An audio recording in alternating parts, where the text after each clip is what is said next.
What's our first topic? Our first topic, I think we're gonna You don't talk have it about. in front of you? Wait, we've gone through a few. Do you know who I am? Up there. It's not done. It's not done. Normally I have it on a piece of paper. It's not. It's up there now. Right. Oh. In the sky. So Biden, our best friend, has vowed to evacuate the Americans and U.S. allies from Afghanistan. As of right now, he's promising that he'll provide enough resources. He can't promise the final outcome won't include some losses. They've kind of had a little bit of problem between, the Taliban taking over, leaving people no choice but to move on. People are acquiring fake entry visas, causing chaos, between those trying to leave and, those who are just looking to get out. So, well, he didn't fully promise to help the people who've been working with us for 20 years in the 20-long-year war. He said he would try. He would try. He's trying.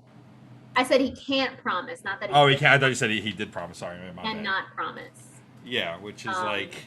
He also includes that, there is a risk to enforcing, evacuating all of these folks, and that, his people are at risk just as much as they are. So, how do you feel? You guys know about it? Well, I think Bex is frozen. Yes. Oh, there she is. Oh, damn it. Okay. Yay! You should have told me earlier. You want to take that screenshot. I was ready to go like, whoosh. No, yours was like your mouth was open and it's like, ah. I was like, holy shit, what's going on? Don't use that as my internet. My internet is acting funny. Y'all look great to me. I'm sorry. Just let me know if it happens again and then I'll give up. I was just trying to move the fan onto my You're not allowed to give up. Don't give up. Allowed to give up. Turn it up. Just talking about that. You can give up on that though. I hear a little bit of Biden and then I get all sweaty. Ooh, you're like, ooh, daddy. Whoa, what? Wait, so rewind. Do you have some sort of feeling for Biden? This man makes me sweat. I feel like he might just come up behind me, squeeze my shoulders and shit, Smell your hair. Yeah. All right, he's not one at a time. Well, he is actually. There's a lot of footage of him doing they're that. right in the same boat with each other. It's like there's no evidence 101. Well, we'll get to that topic. Side note: anyone see the coming attractions for the impeachment miniseries done by the same people who did the OJ miniseries and the Versace miniseries? They're doing the Bill and Monica story, and it's just this is gonna be such trash. Oh Lord, so hard. It's gonna be wonderful. Let the woman have a cigar in peace. I know. I feel bad for her. But I was once on a comedy show at Caroline's, and it was Daryl Hammond, who used to play Clinton on Saturday Night Live, and he was his closer was basically like, I did Clinton, and so Monica hosted Saturday Night Live, and he was like, so we have a scene where we have to kiss, and as we're doing the scene, I just see her lips coming closer, closer, closer, and I just hear in my head, surprise, motherfucker. But I think it's good to put in context also. It's not just like a little problem with the Taliban. Like, they are actively stopping people, murdering people, destroying documentation, killing men, women, and children, and anyone who really kind of worked alongside the U.S. for the last 20 years of this ongoing war. If they can't get through, we're depending on the Taliban to allow people who we want to evacuate to be evacuated. They are our partners now. And yet they committed to being a legitimate government in peace, but everything that they're doing and all the footage that we're seeing is showing the exact opposite. Yeah. Do you really feel that enough was done with the infrastructure and helping to rebuild the country and with trusting them? And while it's Trump who negotiated this withdrawal with the Taliban, he calls them great negotiators and he loved working with them. Biden pulled away from almost every Trump-era agreement he made with domestic and foreign entities, except this one. He stuck with this one, just pushed it back by a few weeks. All those things. Do you think we did enough to help the country rebuild? Do you think we're doing enough with trusting the Taliban? And do you think Biden conveniently forgot he could pull out of a Trump agreement with the Taliban? Did he want this? Yeah. No, we're not doing enough. They're even saying that it's going to be impossible to evacuate everybody by the 31st. So I think a lot of things were mismanaged. and things fell by the wayside. I don't know what else he was focused on, but It's not just him though. I feel like it's presidents from W, Obama, Trump, and Biden. 20 years, 4 presidents who have all kind of just let it coast by. yeah. It's not really a problem you can fix. It's like It's not something that happens overnight. I get Yeah. that, but you would expect some progress at some point. But Biden says it wasn't our job to rebuild the country. In fact, he said in 2010 when he was asked about whether or not we should help them rebuild, he went, quote, "Fuck that. We don't have to worry about that. We did it in Vietnam. Nixon and Kissinger got away with it," end quote. That's where his head was at when he was vice president. Biden cursed? Yeah, right. Imagine that. I was like, did Shane just add that for emphasis? Yeah, I was wondering the same. Well, no, that when asked about what our role would be in Afghanistan with the ultimate withdrawal, he was like, "We have to leave, and it's not our responsibility to do anything to help the country when we leave." He said, "Quote, fuck that." So it was just a 20-year colonization of Afghanistan. And we've seen what happens in Germany after the First World War. We didn't help them rebuild. And granted, we had to go in there. And granted, with Afghanistan, we went in there for 9/11, got the guy 10 years later, and stayed there for another 10 years. Where does that add up? And Vietnam and so forth. And usually what that does is breed people who are like, you came in here, you did all this stuff, you ravaged us, you didn't leave, and now you didn't help us rebuild. Now we hate you. And so you're creating a next generation of enemies that eventually will mean we'll have to go back in there at some point anyway. I'm going to be really ignorant here. Where was Afghanistan at before we got in there? Weren't they a mess then too? No, actually. After the Afghan-Russian war, which we helped, there's a great movie with Tom Hanks and Julia Roberts called Charlie Wilson's War, and Philip Seymour Hoffman, which documents a congressman, Charlie Wilson, who was instrumental in helping to get the Afghans, the militia, which became the Taliban, weapons to fight the Russians in the Cold War. And they ended up winning. If you watch Rambo 1, I think it's 1, they go to Afghanistan and they're like, no one who has ever invaded us has ever come out of this a winner. We always win. We get devastated, but we always win. From Russia to us now to Alexander the Great, I believe it was. Like, they go in there and they can't win because you can't win in that terrain. The people know their terrain. And so we helped them beat the Russians, and that's when Osama bin Laden was on our payroll and whatnot. And so then it became fairly progressive, and women didn't have to submit to very misogynistic, sexist laws. And there was a lot of student movement and all these things. And then as religious fundamentalism came back into play, that's when it started to fall into more chaos. They swung too left for the culture, and they got like the backlash. And now they continue to have more weapons of ours, which the Defense Department says we can't keep track of everything we've gave them. They probably can't use most of it, but here it is. Yeah, so you think like after staying there an extra 10 years, it's like where do you draw the line for how long our country is going to stay over there? Because there is like the good side of getting our soldiers and like our staff and all these people back. But the reality is it sounds like a lot of our country is kind of thinking like all those other people that are from there that helped us are inconsequential. I'm not saying that's the right way to think, but that's obviously what we're seeing play out. They're putting Americans first, which is a very Trumpy thing to do if it was his idea to begin with.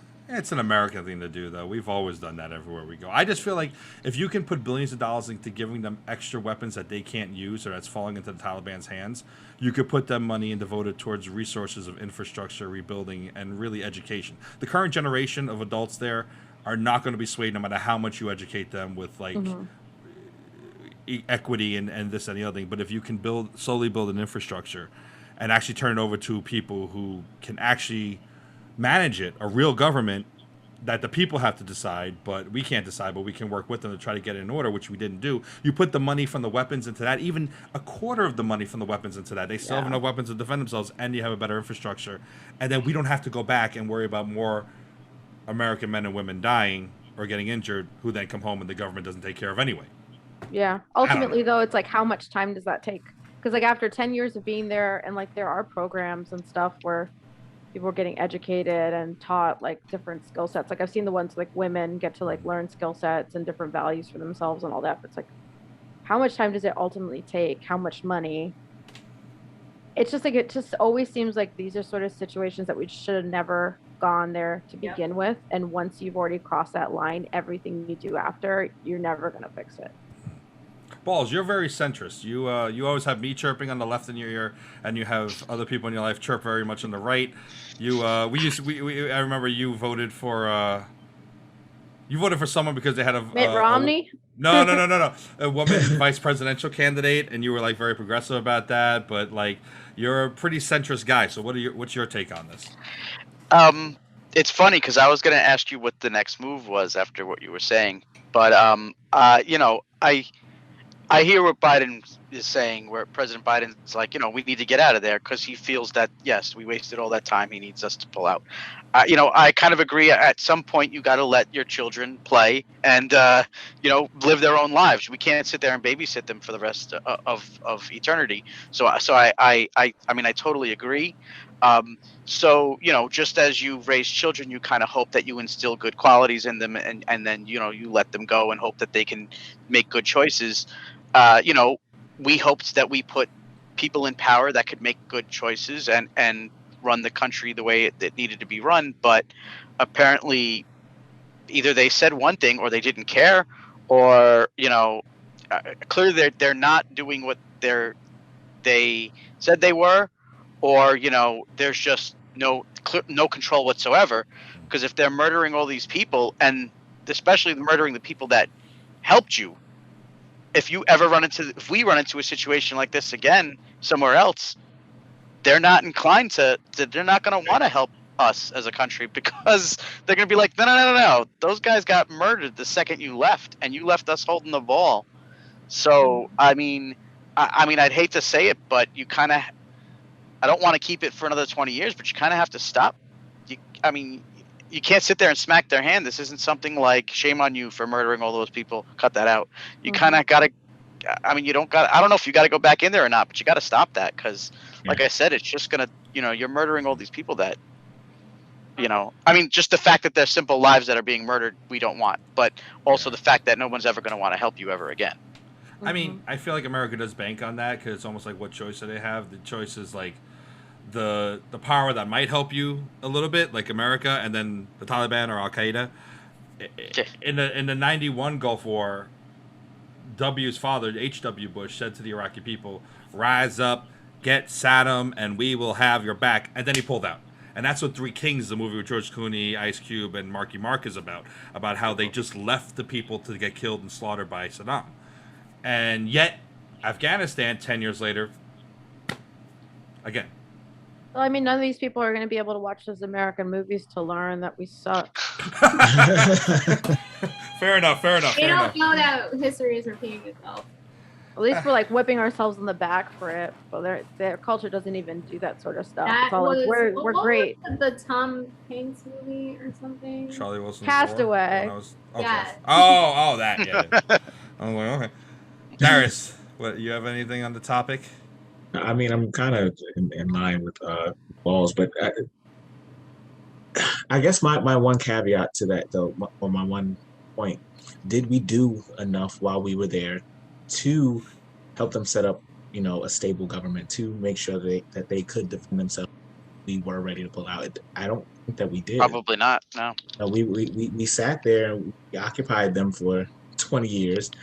And then, now that we're ready to go, now that we're ready to free our hands of it, we're like, well, it's been enough time. But if you don't, I'll pull out my specialty, the Bible. It says train up a child in the way they should go, and when they're older, they won't depart from it, right? But did we ever, think of Afghanistan as our child? Did we ever train them up in the way that they should go? We never did. So now, it's been 20 years, but if we've done nothing in those 20 years to give them any aid to make sure that they can sustain themselves, but then who are we to say now, oh, well, it's time to leave, we can't babysit them forever? Well, you started off with the baby, you never trained them, so now you got a 20-year-old baby. It's just like, you spoil your kid, and now you got to deal with a spoiled brat who's 20. Right. Exactly. I think that cheapens it just a little bit. I get the analogies, and I think they're, especially that Bible quote, like, I get the releasing the children and putting them on their own. I think what America did do, though, was not look at them as a child, and just, they didn't put them out there with with much. They kind of just put him on the street in the middle of like a crack town and said, "Good luck with Right. these enemies, and you have nothing to fend for yourself." And the child's like, "But I want to be able to protect myself, but you didn't give me any means of which to do that," kind of thing. We just kind of put him in the lines then and said, I think we Eh. also, though, I think as a country, we didn't expect for their army to just fold over like that so quickly.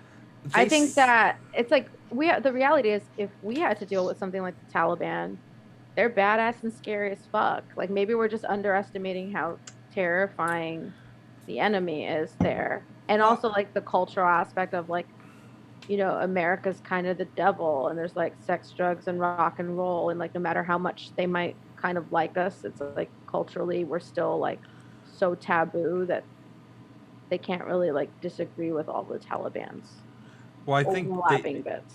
they did say they expected it to happen. They just didn't expect it to happen so quickly. It happened over the weekend. Yeah. Like it was quick. So they're like, "Oh, we thought it'd be like a month." What's the tweet got difference? sent out, and then they walked right in.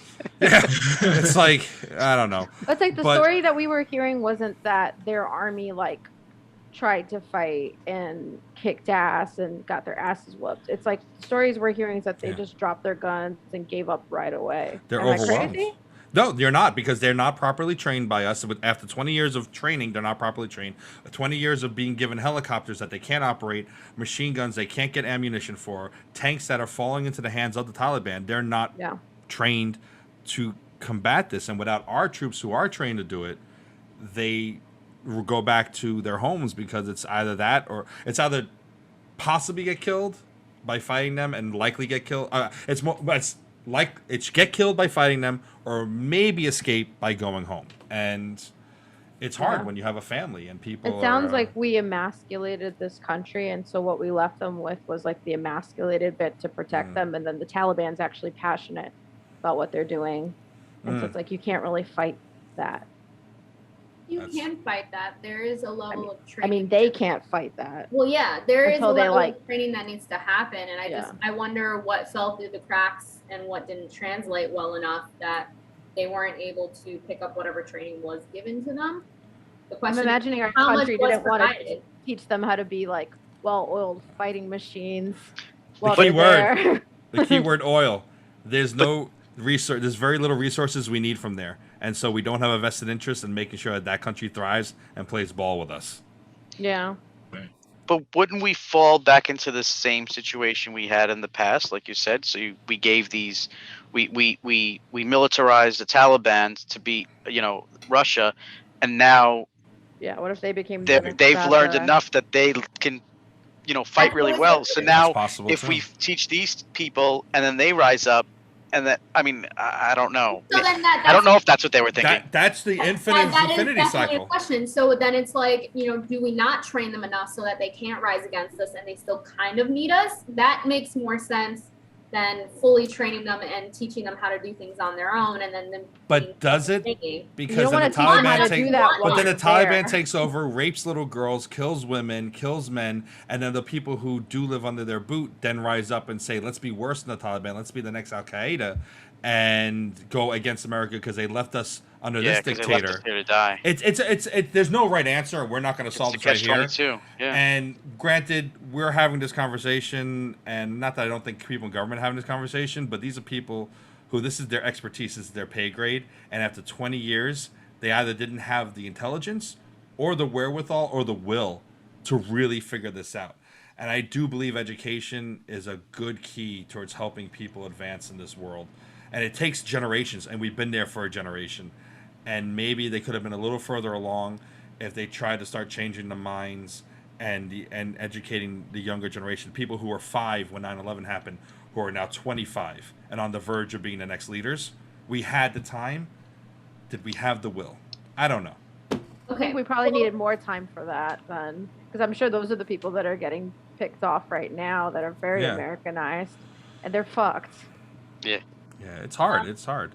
But if you want to help in some way, as best you can, is a quick list, and all the links will be in the video below, in the description below. These are organizations that are trying to help the Afghan people who are suffering as best as possible.